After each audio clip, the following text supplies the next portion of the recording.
Hello, good day everyone. My name is Mr. Cubez. I've been a Duelyst player for just about 3 months now. I decided to make a video on Vanar because I think a lot of people have been overestimating Vanar's potential, and I really think it needs to be brought into light. We're obviously going to see it in tournaments, which will make a lot more of a definitive opinion about it. But I wanted to talk about Vanar as a faction in its whole, what it can actually achieve that other factions can't achieve, and what I would like to call power plays, which I refer to plays that really define a faction as what they can do that is either OP or a little on the strong side, and what those actual power plays are. I would also like to talk about some of the worst cards in Vanar and some of the current issues it has. So I think we should just jump right into it. So Vanar as a faction is a faction that as itself has a very easy time, or by design is a slow faction. It has a very easy time getting games to drag out for a very long time and use cards such as Voice of the Wind and Ancient of the Grove, along with Fenrir Warmaster, Prismatic Giant, all their walls, basically, Gravity Well, Blazing Spines, and Bone Chill Barrier. They all take the game to a longer state, right? They're very slow cards. They don't actually offer you any potential or value once you actually play the cards, unless something else happens with them. So why is this not very good in the current list? Disclaimer at first, I think Vanar right now is the worst faction in the game. Yes, I think Vanar is the absolute worst faction in the game. The reason I do that, the reason I think Vanar is so bad is because of this proneness to being slow. All of its creatures are either under the stat line, just above the stat line with some form of condition to them, mostly infiltrate or growing if you play snow creatures in the form of Prolarin there. Otherwise, all their creatures face stat line, and what they can achieve when you actually play them without their abilities are under the power level of neutral minions, which, if you ask me, I think is a major issue, especially for a faction that tries to go very late game with only one actual in-faction provoke, which is the Gravity Well, and with a faction that has literally no healing. Literally none. So, why is this a problem? Well, first of all, the game as it stands right now, just as most other card game, is a card game devoted to tempo. The game is extremely reliant on tempo. Mostly, the reason Abyssian, as patch 0.0.22, as Vanar released on this patch, Abyssian, Vitruvian, Linar, Songhai, even Magmar have very, very strong creatures to dominate the early game. Linar uses Asura Vine, Songhai uses Tuskful, Vitruvian can use their array of Obelisk, Doomcasters, and or Pyromancers. Abyssian uses Dark Sacrifice to achieve some sort of pretty good opening, or they use Raven Swarm, or stuff like Gloom Chaser, which is also a bit overpowered. Magmar uses Young Silithar to really achieve this, and Vanar doesn't really have anything. They have Prolarin Bear, and they have Crystal Cloaker along with Heartseeker, or Heart Sister, sorry. None of these creatures on their own are on par with the stat line that is actually good. The problem with the stat line of 3-2 on Heart Sister, which is actually the stat line for 2-drops, being 5 stacks, is that it is allocated the wrong way. 3-2 cannot survive a hit from a general, which is a major downside comparable to a 2-3. Because a 2-3 can hit the general, or it can be hit by the general, and still trade with a 3-2. Granted, stuff like Crystal Cloaker can be a 3-3 with the condition of infiltrate. Prolarin Bear can become a 4-3 if you play it alongside Bone Chill Barrier. So what actually makes Vanar a good faction? What makes it win games? Literally at all. Why can it win games?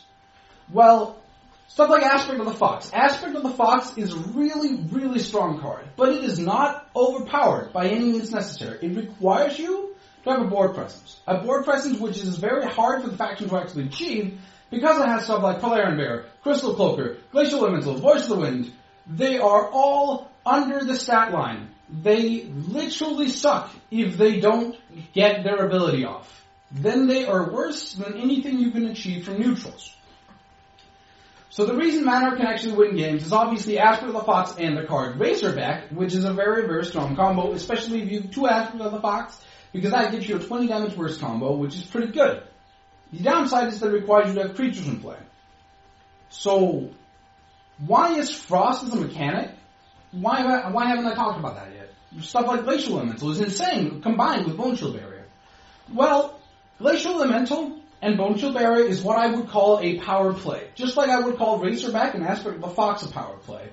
Razorback in and of itself essentially becomes a power play if you have a board presence, which is hard to achieve because your only real creatures that's going to stick around is mainly your walls, which it doesn't trigger on.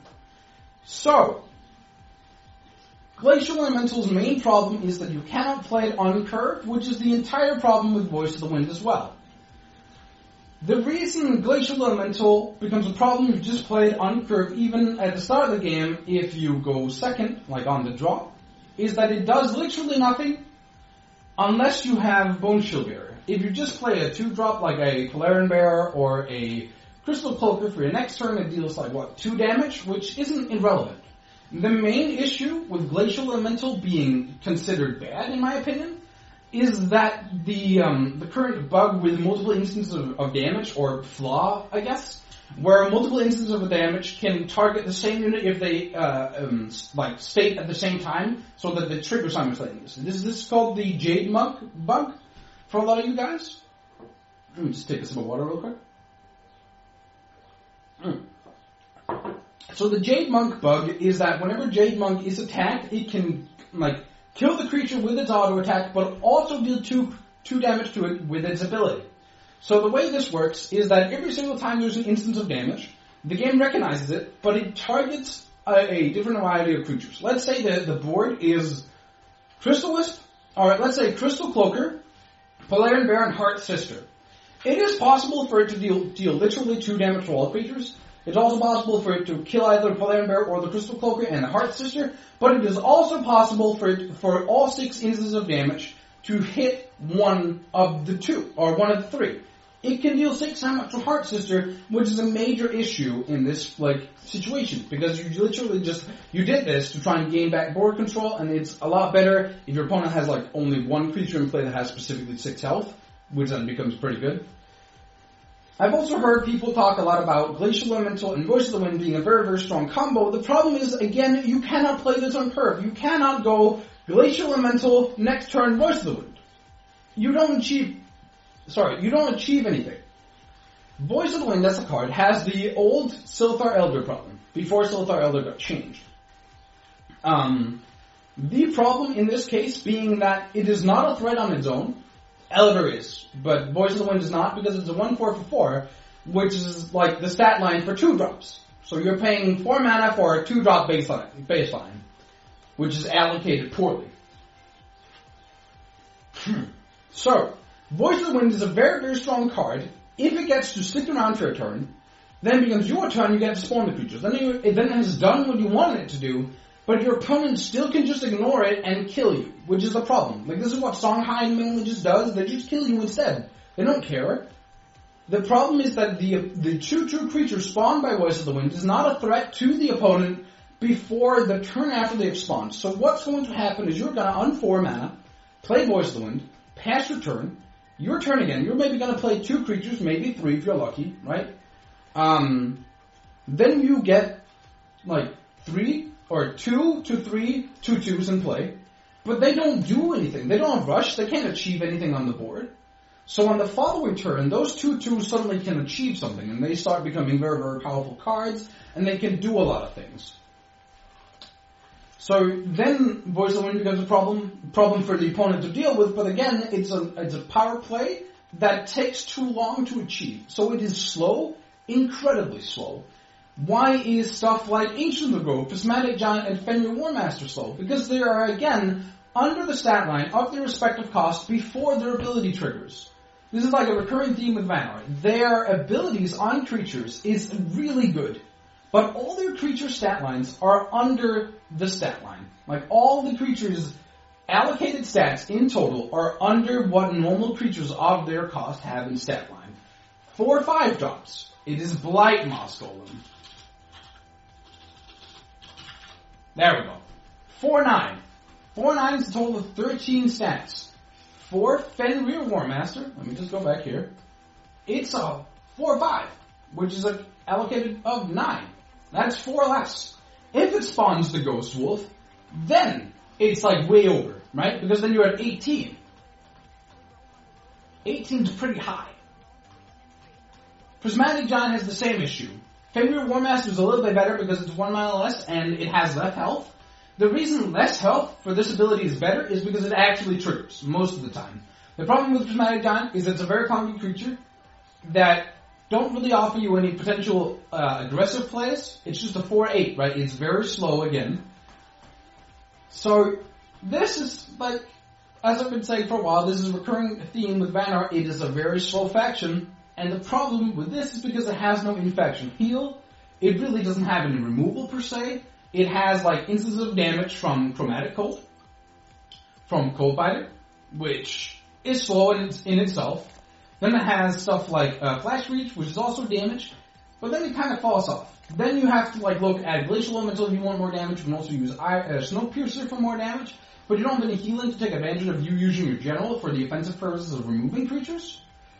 And other than that, you have Avalanche, which hits yourself, so that's kind of awkward.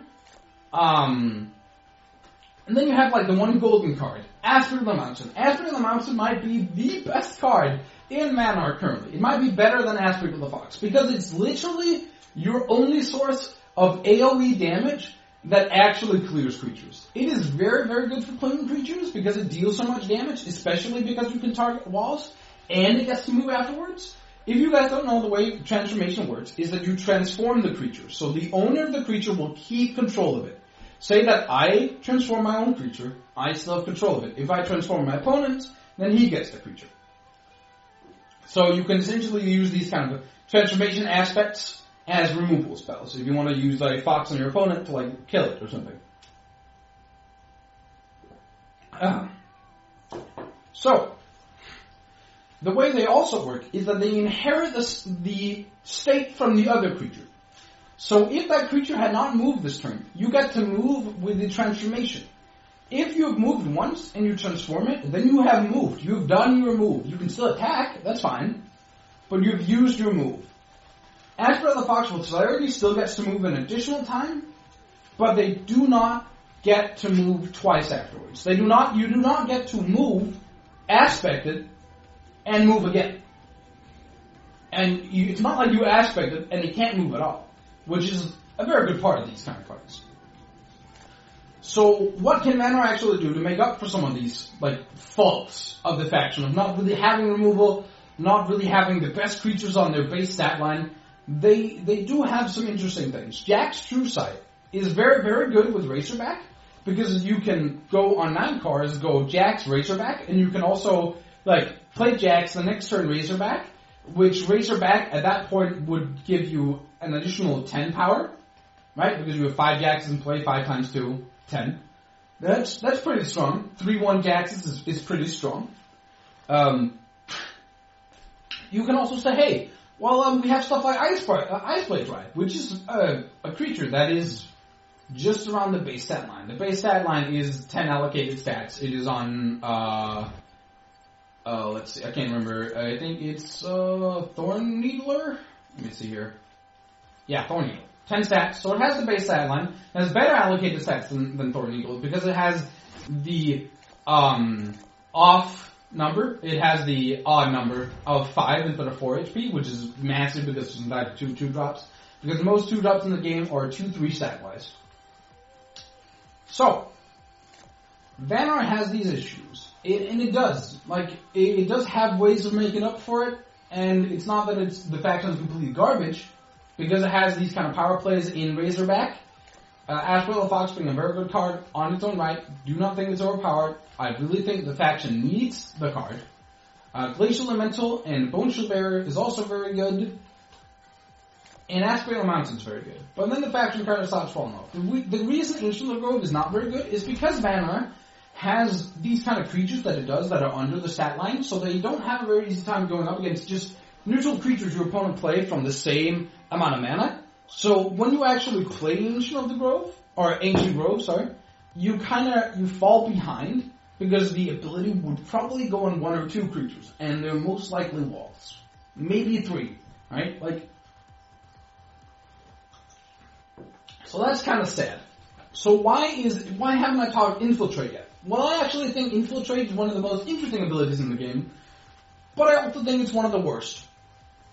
I think that because the middle of the board, where the 2 mana cores are, the 5th square away from both the generals, because the board is literally 9 tiles long, being neutral for both Infiltrate, meaning it doesn't trigger, and it doesn't trigger with Avalanche either, makes it way worse, because your opponent can camp there, and if you have to stay on your side of the board, right, because you want your opponent to move into you, or be where your Infiltrate creatures are, he can move in there, and sure, you can start avalanching his ass to make his general stunned, but in the process you stun your own general. You can then start moving your creatures onto your territory, attack his general, and so on and so forth, which isn't horrible, but it's not a good enough incentive to really make Infiltrate that kind of pushed over the top mechanic. So, I would very highly compare Vanar to Lionar. I think Vanar is essentially Lionar back when we had the oldest line, which was the 3/5 for 5 with Rush and Celerity. It's essentially that. You use a 2-card combo of Fox and most likely either Unstoppable Force, Frostfire, and Razorback to achieve a very high burst combo, which is your main win condition. By no means is Vanar a bad faction. It's not like it's actually garbage. But I think it is the worst faction in the game. I think all the other factions can do what Vanar tries to do. I think that Magmar is a better slow faction because it has Earthsphere. Earthsphere being the massive keyword here, because it has that healing. It can't be as offensive as Songhai or Abyssian because it needs creatures on board that it can't just throw away. They need to stick around for Vanar to achieve its combo. It doesn't have the same amount of board control as Vitruvian does, which is also kind of sad. Vitruvian obviously being the faction that has the best board control early game in the game, because it has obelisks and Doomcasters, Ratchet's Curses, Onks, even stuff like Star's Fury, which also cost a very small amount of mana. And then we're essentially left with Lionar, where Lionar tries to do the same thing as you. It tries to win by doing some form of Divine Bond combo. It just has better creatures to fight with. Vanar's main issue is it doesn't really have good ways of protecting its general, and all of its creatures are kind of weak. That's my overall thoughts on Vanar. I don't think it's a shitty faction. I'm actually playing it on this account. I will go ahead and show you. Play Vanar test. I have not made a definitive amount of playtesting with Vanar yet. I still have stuff to try. I still want to try Snow Chaser, although it looks kind of unimpressive to me. I have seen people use Mesmerize against me very effectively, and I have tried it a little bit myself. It's not horrible. I don't think it's very good otherwise. I think it's kind of like a Crystal Wisp. You want to play it either turn 1 or turn 2, and then it becomes a very hard card to play. It's not that it becomes unplayable, it becomes very hard to know when to do it. Aspering Little Drake is a very interesting card because it can allow you to win off of nothing, and I think it's a card that needs to go into the same deck as Voice of the Wind, because you're going to give all your 2/2s flying. So yes, Vanar as a faction is very clunky, it's very slow, it doesn't have removal, it doesn't have healing. That's its 2 main weaknesses. Vanar's 3 main weaknesses would be no healing, lack of removal, and creatures that can't really fight. Their abilities on their cards is way beyond this world.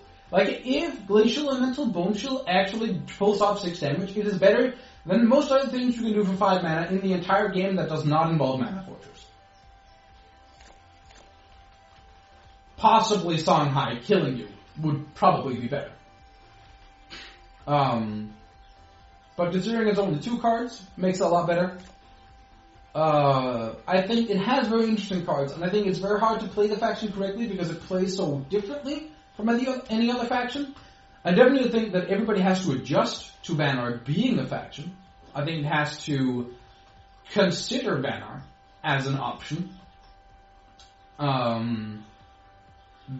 doing everything in such a roundabout way of trying to use walls to be defensive, try to use these kind of slow creatures to be offensive with their buffs, try to use like their powerful plays to really push the faction over the top. So, after having talked about Vanar as a faction, how is Vanar to actually play? Vanar, if you're ahead on board, is very, very strong. If you actually gain a board advantage, you will most likely win the game. If you can hold that board, like, you can keep up the board pressure, and you can keep up the board advantage, right? If you do that, you will have a very high success rate of winning, which is not very hard for Vanar to do. If you actually get Glacial Elemental off, and you have like a Voice of Wind in play, and your opponent doesn't deal with it, with either of them, you're probably going to win, right? The problem is for Vanar, playing from behind. If you get behind on board, you have very, very few ways of gaining back the board control.